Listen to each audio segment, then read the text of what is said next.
Hey there. My book on self-love and self-care, written for women like you and I, is going to be published really soon.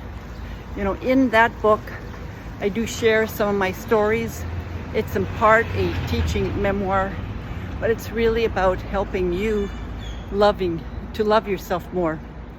You know, there's a part about beliefs. There's a part about boundary setting. There's also a whole section on self-care and well-being. Point being that if I didn't love myself, or if I didn't learn to love myself over the last 40, 50 years, I would not have traveled as much as I have. I would not have been able to make those decisions because I didn't trust myself. I didn't love myself enough. I didn't have any boundaries at one point. So it needed to start with something that was seemingly very simple, but that can be very challenging for us women.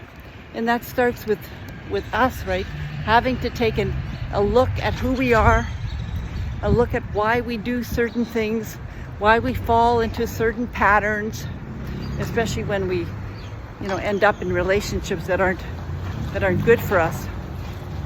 I ended up in, quite a few relationships that weren't good for me. Not that they were abusive or anything like that, but I knew fairly quickly that they weren't the right man for me, yet I settled. So it wasn't until, I'm just looking across the street, it wasn't until I started identifying those patterns and recognizing the need to make some changes that I started loving myself more. And of course, once I started loving myself more, then I gained more confidence, a lot more confidence. I trusted myself more, and I was able to start traveling more on my own.